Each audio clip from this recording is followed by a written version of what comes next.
Hi guys, this is Sydney and welcome to my Rhetorical Critique.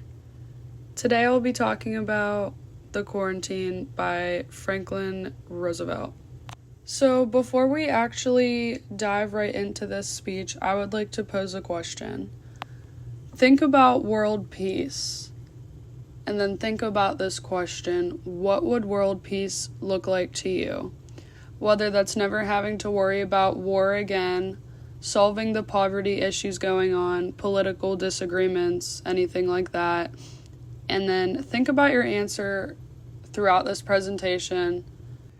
Okay, so for this slide, I will be explaining a quick summary of what the quarantine speech actually was and the importance of it. So the importance of this quarantine speech was to inform everyone in the United States that Franklin Roosevelt decided it would be best for everyone to quarantine against, in his own words, the epidemic of world lawlessness by aggressive nations. Franklin paints this sort of picture of how peaceful the U.S. appears to be at this point in time, and he plans to protect it with his own power.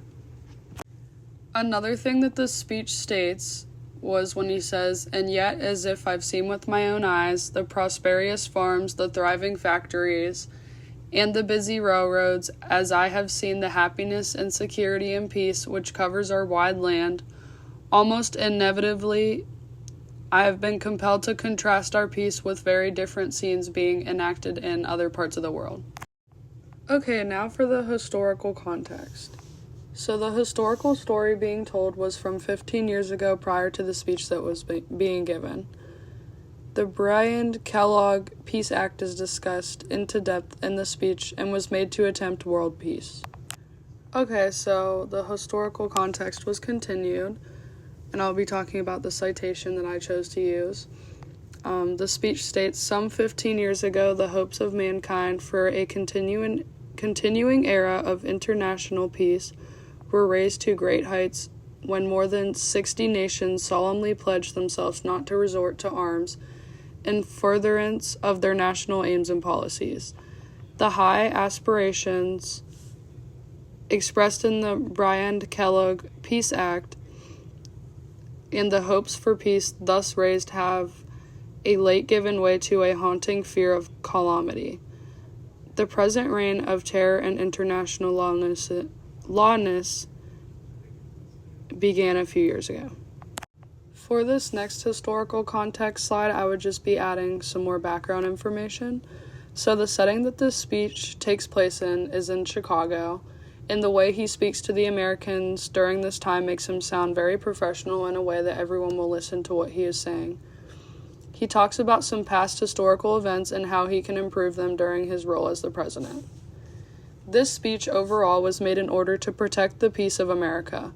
Roosevelt was hoping this could inspire Americans to temporarily quarantine to protect their peace, hoping for less war. So the rhetorical situation I chose to talk about is how he wants people to see the formulation of belief.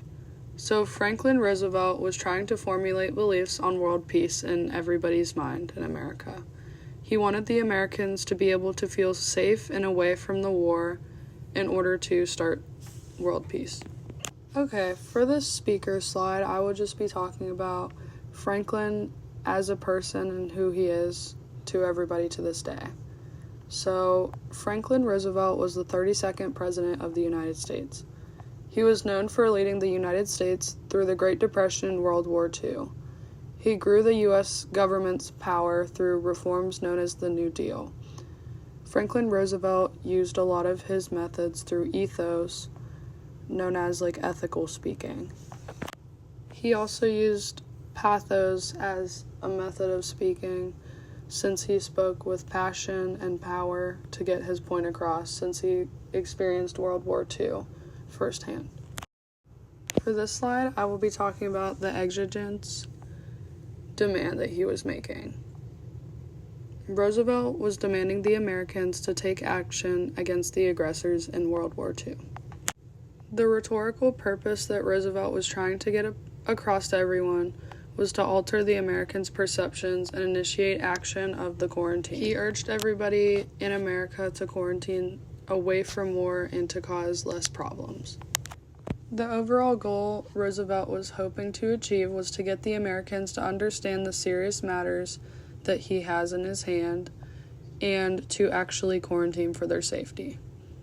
So for the audience that Roosevelt was speaking to was the Americans during the time this speech was stated, which was on October 5th, 1937. The Americans were present at this speech, and they were alert, aware, and engaged as he was speaking. Okay, so for the rhetorical problem that was found from this speech was that the audience lacked motivation before attending this speech, and the audience believed that power can go a long way, and it was respected. The reason this was a problem is because some of the people didn't want to take quarantining as serious as they should have. Another reason this is a problem is because Franklin Roosevelt felt like he needed to be more in control of this matter, and if it wasn't taken seriously, he couldn't actually control an overall solution for the issue. Some of the Americans also didn't realize that he was speaking ethically through the form of ethos, and he was speaking from experience by protecting the Americans during this time from war. So for the overall conclusion and evaluation, just so you guys know, Roosevelt was known for telling the truth and as it was during his time. He believed that world peace was a stretch, however, coming to compromises can be a good start. Overall, he believed that as president, he needed to take a stand and make sure that all of the Americans would take this matter seriously to protect world peace.